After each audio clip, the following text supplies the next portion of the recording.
Hello everybody, Floppy Hat Photos back here again for another one of my random rants.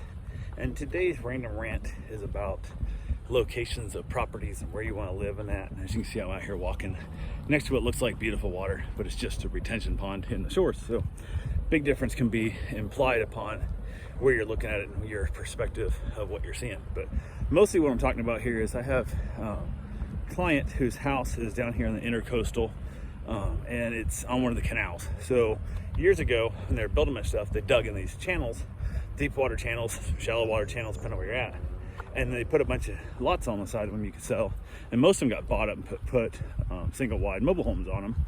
And then as time's going on, the price of that value, because you have a boat dock in the back and you have access to intercoastal and go fishing or take your boat out anytime you want to, the price has gone up and up and up. There's some little baby ducks in there, but gone up and up and up. So now people are buying the single wides, moving them off, building a house onto it. But this people that I basically work for, or whatever you want to call it, clients of mine, I guess they come to me and give me money for the work I do. So went to their place, and they're way up at the end of the canal. So they're way up top, no big deal, which is great, except they have the longest slow boat ride out, which again, doesn't bother me a bit. Also becomes that spot where everybody's going to turn around, so you have a lot more noise when the boats come down, don't know how to turn around, and anytime somebody misses their spot or whatever, they got to go back down to your place, turn around there. There's like a weird like little wall area there, and the problem with it is that it's just an ugly view. All you're doing is looking out this, basically this little, looks like a stream. It's half as wide as this retention pond is. It's probably half as wide, maybe a little over half, but not by much. So 0.6 as wide as this. So it's a tiny little spot. Ugly ass house around it. And the big thing is, across the way, the people have some dogs that constantly bark. 24/7 they're out there barking their ass off, which is annoying as all get out. And then on top of that, their house that these people are in is this little tiny house, little tiny things, a little 2-bedroom with an office. But on the back, I'm hoping it was there to begin with, and they built their house behind it, left as like a rental.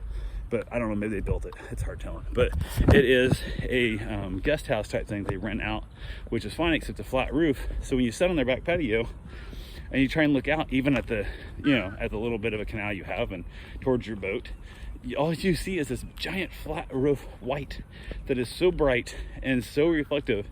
Even with my sunglasses on, it's hard to look out and enjoy that. So you can't sit out on your first back patio.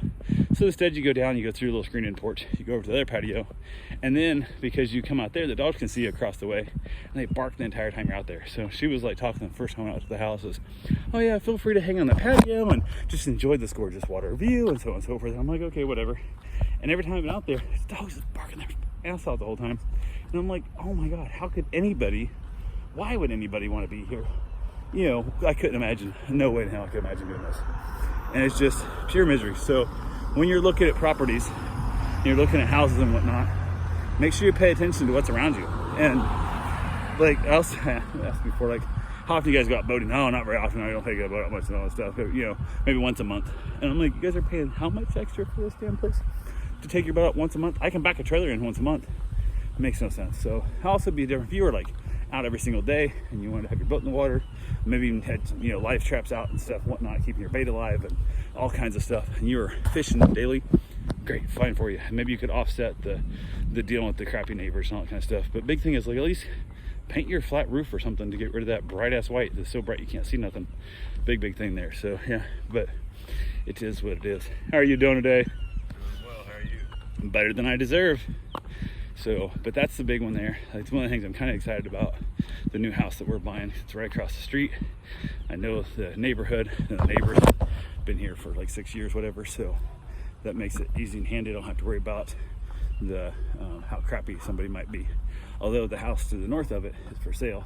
So who knows who's going to buy it and how it's going to go. So, but went ahead. We'll have to see how it goes. So, but yeah, it is what it is. So anyway, guys, pay attention to how you live and figure out what brings you joy and go for it. So have yourself a great day. Thanks for watching.